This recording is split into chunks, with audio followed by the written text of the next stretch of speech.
bien-aimés, que Dieu vous bénisse une fois de plus. Je vous reçois ici à mon domicile de Ngoyo parce que j'ai pensé revenir vers vous pour quelques détails. L'évolution de la situation qui prévaut au niveau de notre association exige de ma part quelques détails à mettre à votre disposition de façon à ce que vous analysiez et que vous compreniez l'évolution de la dite situation. Et il y a beaucoup de choses qui se passent, il y a beaucoup de choses qui se disent. Nous ne reviendrons pas sur ce que nous avons déjà dit. Nous ne reviendrons pas sur ce que nous avons déjà donné en termes de justification, de précision. Mais nous allons vous parler aujourd'hui des détails sur nous autres. Pourquoi sur nous autres? Parce que dans ce qui se passe, il y a comme des noms qui reviennent. Il y a mon nom. Pour parler de ma modeste personne, j'allais dire. Il y a ce fils aîné de Papa Guy-Émile Oufouasséti Kouabo. Il y a ce musicologue, ce professeur qui est venu de France. Et il y a mon grand frère. Je l'appelle grand frère parce que c'est l'expression que j'ai toujours utilisée. Jean-Pierre Bikinou Bissombolo du côté de Brazzaville. Ces noms reviennent souvent dans la situation qui prévaut au niveau de notre association. Pour ma part, je ne serai pas long. Je vous dirai simplement que, ayant fait le catéchisme jusqu'à un âge donné, eh bien, j'avais abandonné la voie de Dieu pour embrasser d'autres voies. Et c'est à l'âge de 22 ans que Papa Guy-Émile Oufouasséti Kouabo m'a retrouvé et m'a ramené dans sa mission. Et aujourd'hui, je suis sûr que je n'avais jamais quitté cette mission. Donc c'est à l'issue de différentes maladies que je reviens donc au Bercail. Et chemin faisant, en 2006, Papa Guy-Émile Oufouasséti Kouabo, sur des supports que les frères et sœurs de l'association Nzolo OPH ont déjà écouté, peut-être aussi sur des supports que la RTOPH a eu à mettre à votre disposition. Donc Papa Émile me dit que le moment était venu de rentrer dans la mise en pratique du but de l'association. Et ses paroles sont claires. Il dit, Papa Mikungi, vous êtes la personne qu'il fallait. Et donc voilà, à partir de cet instant, je vous confie la responsabilité du développement de l'association Nzolo OPH.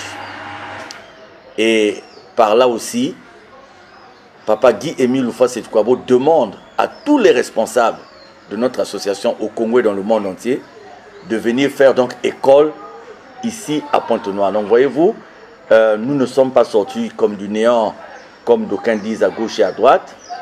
Donc c'est cette mission de Papa Émile qui fait que nous soyons là aujourd'hui à dire un certain nombre de choses, à faire un certain nombre de choses et à rappeler un certain nombre de choses. Pour ma personne, je m'arrêterai là. Vous voyez que la situation qui prévaut dans notre association intéresse beaucoup de personnes. C'est une bonne chose. C'est là une façon de croire que vous accordez de l'importance à notre association, à son président fondateur, pourquoi pas à sa doctrine. Alors, la deuxième personne, je parle de ces personnes simplement pour que vous ayez des détails qui vont vous aider à comprendre la réalité de ce qui se passe. Pour la deuxième personne, je viens à celui que je considère non pas seulement comme un frère, non pas seulement comme un bien-aimé, mais un frère d'âme, parce que là où je suis ici à Ngoyo, eh bien juste en face se trouve le petit appartement qu'il a occupé. Et quand il est venu en stage à Makola, parce que nous sommes des frères d'armes, et il est venu en stage de franchissement à Makola, et il occupait cet appartement. C'est vous dire qu'en ce qui concerne le fils aîné de Papa Guy-Émile Oufouasséti Kouabo, nous avions entretenu de très bons rapports. Je disais même à des frères et des sœurs que nous avons peut-être été même dans la confidence. Pourquoi dans la confidence? Parce que voyez-vous, ici vous avez un certain nombre de documents qui ont été mis à ma disposition, j'allais dire, par ces soins. Ce sont des documents d'une confidentialité qui ne s'explique que quand vous avez des liens qui vont au-delà de la fraternité, c'est-à-dire des liens qui lient la fraternité à l'amitié. Vous voyez par exemple ici, vous avez toutes les charges qu'il avait de la part de Papa Guy-Émile Houphouët-Boigny, il me les avait confiées. Vous avez ici des manuscrits de Papa Guy-Émile Houphouët-Boigny sur des sujets confidentiels qu'il a eu à mettre à ma disposition. C'est autant vous dire que nous avons entretenu avec lui des rapports francs, d'amitié, de fraternité, et nous avons partagé beaucoup de choses. La preuve en est que il ne pouvait par exemple pas me choisir comme témoin parmi les 4 témoins, enfin ma femme et moi, témoins parmi les 4 témoins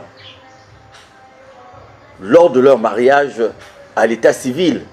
Donc, vous savez, si nous avions, ma défunte épouse et moi, avons été choisis comme étant, faisant partie des 4 qui ont été témoins à son mariage, cela veut dire que nous entretenions des bons rapports.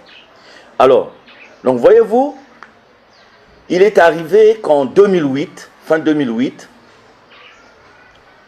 pendant que nous sommes dans la mise en pratique des directives de Papa Guy-Émile Houphouët-Boigny, j'ai été saisi d'un fait qui s'était passé à Brazzaville. Et je me suis déporté à Brazzaville. Et arrivé à Brazzaville fin 2008, l'information qui m'a été donnée à vérifier concernait un prétendu décès de Guy-Émile Houphouët-Boigny en fin 88. Je suis arrivé à Brazzaville, de par ma déformation professionnelle, j'ai fait les observations qu'il fallait faire, j'ai regardé, j'ai cherché à comprendre et je suis revenu. Mais avant d'aller à Brazzaville, j'ai été dépositaire, si aujourd'hui d'aucuns détiennent des messages de Guy-Émile Houphouët-Boigny, je fais partie de ceux qui ont reçu tout au moins ces dernières cassettes avant que Papa Guy-Émile Houphouët-Boigny ne rentre dans la dimension spirituelle que nous allons expliquer tout à l'heure.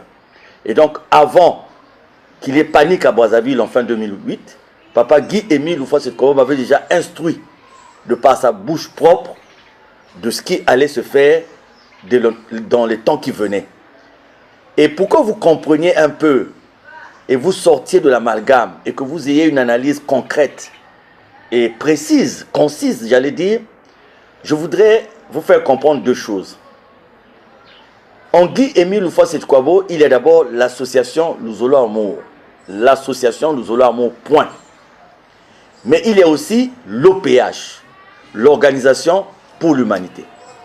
L'association Luzolo Amour est comme l'habit, comme il le dit lui-même le maître, l'habit qui permet à l'OPH d'exister en obéissant aux lois et règlements de chaque pays dans lequel on trouve des frères et des sœurs de notre association. Donc, l'association Luzolo est purement terrestre. Et on adhère à l'association Luzolo Amour. En ce qui concerne l'OPH, on devient client, membre ou membre confirmé. Donc, il y a une différenciation importante à faire entre l'association Luzolo Amour et l'OPH. C'est la raison pour laquelle, lorsque nous autres, nous saluons Papa Guy-Émile Houphouët-Boigny, nous saluons d'abord le président fondateur de l'association Luzolo Amour, donc Guy-Émile Houphouët-Boigny en tant qu'homme de la terre, donc le père des enfants, et notamment sur le plan biologique, le père de celui dont j'ai fait allusion tout à l'heure. Mais nous saluons dans un deuxième temps le grand maître de l'OPH. Donc dans cette entité, nous partons de ce qui est terrestre pour arriver au divin. Pourquoi je vous parle de cette différenciation? Vous comprendrez tout au long de mon évolution. Donc voyez-vous, quand je suis revenu à Pointe-Noire, fort de ce que j'avais vu, fort de ce que j'avais entendu, j'ai commencé à poser des questions aux uns et aux autres. Je leur ai dit, il s'est passé quelque chose. Alors, nous devions nous rapprocher parce que le même mois, le mois d'octobre, fin octobre 2008, nous avons eu de l'épouse de Papa Guy Émile Loufouas Kwabo une cassette audio dans laquelle elle nous dit ceci. Papa est saisi d'une grippe et que par rapport à cela, il lui sera impossible de communiquer encore avec vous. Et pendant ce temps, que chacun de vous qui a reçu les directives puisse les mettre en pratique. Donc, dans cette cassette, nos noms sont même cités. C'est-à-dire, nous y sommes cités de façon nominative. Quand cette cassette arrive, je la reçois, la copie de Jean-Pierre Bikindou Bissombolo, délégué permanent. Alors, fort des cassettes que j'avais compris en fin 2008 que tous les enseignements de Papa Émile trouvaient un point de leur réalisation à partir de fin octobre 2008, parce qu'à partir de cet instant, eh bien, Papa Guy Émile Loufouas Kwabo venait de prendre une dimension qui n'était pas une surprise pour les frères et sœurs, venait de prendre une dimension qui n'était en rien quelque chose de nouveau pour les frères et sœurs, parce qu'il avait dit que lorsqu'il aura enseigné, lorsqu'il aura donné tout ce qui est nécessaire pour la compréhension de sa mission, seuls les membres confirmés de l'OPH continueront à faire le travail, notamment, évidemment, les membres confirmés intègres et sans reproche. Et donc, pour les frères et sœurs de l'association Nzolamo OPH, tout le monde savait que nous devions arriver à cette étape-là où le maître devait rentrer dans une dimension. Et à partir de cet instant-là, nous serions conduits, nous les membres confirmés, à faire ce dont il nous a toujours demandé de faire. Et comme tout était préparé, le problème ne se posait pas. Alors, donc, nous avons commencé à interpeller les uns et les autres. Malheureusement, à partir de fin 2008, nous avons compris que cette dimension, cette nouvelle dimension spirituelle de Papa Guy Émile Loufouas Kwabo, n'était pas comprise de la même façon en ce qui concerne les uns et les autres. Et vous allez le comprendre. Nous allons donc assister à quoi? Nous allons assister à partir de cet instant à chacun qui commençait à prendre un positionnement qui différait de ce que Papa Guy Émile Loufouas Kwabo lui-même avait demandé. Il y a cette cassette importante de janvier 2008 où Papa Émile rappelle les faits, où il confirme de sa propre bouche que tous les responsables qu'il avait eu à nommer n'ont pas fait sa volonté pendant 30 ans. Et c'est la raison pour laquelle il s'est retourné vers ma modeste personne et les milliers de frères et sœurs aujourd'hui qui composent le mouvement de la vérité qu'on appelle le mouvement des monts Ararat. Alors, donc voilà, nous sommes en fin 2008. Il s'est passé quelque chose, soi-disant, entre le 15 et le 18. Nous rentrons en novembre 2008. Et qu'est-ce que nous avons en novembre 2008? Nous avons l'événement qui est matérialisé par cette photo. Comprenez bien le développement de mon raisonnement. Nous avons prévu ici à Pointe-Noire une retrouvaille à Loussala, à notre site du Mont Sinaï. Et cette séance dirigée par notre sœur qui est encore avec nous à la chorale, la sœur Lydie Issoyele, nous a tous regroupés au Mont Sinaï. Mais la veille, donc le samedi, nous avons eu tous les enfants loufois, tous les enfants biologiques loufois qui sont arrivés à Pointe-Noire. Donc, l'aîné que vous voyez là, le fameux cadet qui est maintenant en France qui est là, tous, ils sont ensemble. Il m'appelle le samedi, il me randonne à Siafoumou où habitait l'aîné, parce que l'aîné véritable de Guy Émile Loufouas Kwabo est de sexe féminin. Je m'y rends, et quand j'arrive, on m'installe à la véranda. Et pendant qu'on m'installe à la véranda, les autres membres, tous les enfants sont au salon. Donc certainement, il y avait les enfants et il y avait aussi quelques gendres. Et certainement que les gens ont eu à oublier le fait qu'ils m'avaient laissé à la véranda. Et quand je suis à la véranda, avec le temps, je me rends compte que c'était un plan de Dieu. Je me rends compte qu'au cours de cette réunion, il était question d'un partage de biens. Donc les uns et les autres avançaient des idées comme pour recenser les biens de Guy Émile Loufouas Kwabo. et aussi créer d'autres procédures pour essayer de gagner de l'argent. Et je suis à la véranda, je suis stupéfait. Je me dis, mais qu'est-ce qui se passe? Et c'est là où, par exemple, pour les frères et sœurs qui sont dans l'association Zolamo au péage, la division, la vente des marinières, des pagnes, est faite au cours de cette entrevue. Me rendant compte que si j'étais démasqué à cet instant, cela allait peut-être me faire perdre le fil des idées, et c'était peut-être le plan de Dieu, je vais alors me déplacer dès que je vais suffisamment écouter et prendre ce dont j'avais besoin, je vais aller donc sur la grande voie. Et c'est là-bas où je serai rejoint par l'un des gendres de Papa Guy-Émile Houphouët-Boigny. Et ils vont me dire ceci, écoutez, à la séance de demain, Papa a envoyé 100 casiers. Donc eux, ils vont me dire, Papa Émile a envoyé 100 casiers. Et moi, je vais leur poser la question de savoir, les 100 casiers servent à quoi? Personne ne va me donner la réponse. Mais ils ignoraient que pendant que j'étais assis à la véranda, donc j'avais comme l'impression que pour eux, Guy-Émile n'existait plus et ils venaient comme pour un retrait de deuil. Donc je m'insurge un peu contre l'aîné, mon ancien ami, qui aujourd'hui nous conduit dans les tribunaux, qui aujourd'hui a procédé à l'exhumation. Parce que quand il parle du décès le 18 octobre 2008, mais en novembre 2008, il est devant le peuple de Dieu. Donc vous le voyez sur cette photo, et le blanc que vous voyez là, c'est un témoignage poignant qui s'est passé ce jour-là. Les frères et sœurs de Luzolo connaissent la présence de ce blanc, qui est ce blanc, et que signifie la présence de ce blanc. Donc voyez-vous, il est là. Et tous les autres enfants sont là. Donc, la question que j'ai eu à lui poser, c'est de savoir pourquoi, ce jour-là en novembre, il n'a pas annoncé au peuple de Dieu la mort de Guy-Émile Houphouët-Boigny. Il en avait et l'autorisation, et bon, l'autorisation peut-être pas, mais il en avait l'opportunité. Mais ils nous ont offert 100 casiers et ils nous ont présenté aucun signe de division entre les enfants, comme pour dire qu'en fait, ils étaient tous soit au courant de ce qui se passait, soit au courant du complot qui était en cours, soit au courant d'une autre chose que nous ne savions pas. Donc voilà, la photo elle est là. Il était là ce jour, celui qui prétend aujourd'hui défendre Guy-Émile Houphouët-Boigny, il était là, il ne nous a rien dit. Alors, toujours est-il, mes bien-aimés, qu'avec l'évolution, nous allons nous rendre compte qu'il y avait problème. Alors, nous sommes retrouvés dans mon salon ici, avec lui. Il est venu au moment où, certainement, il n'était plus.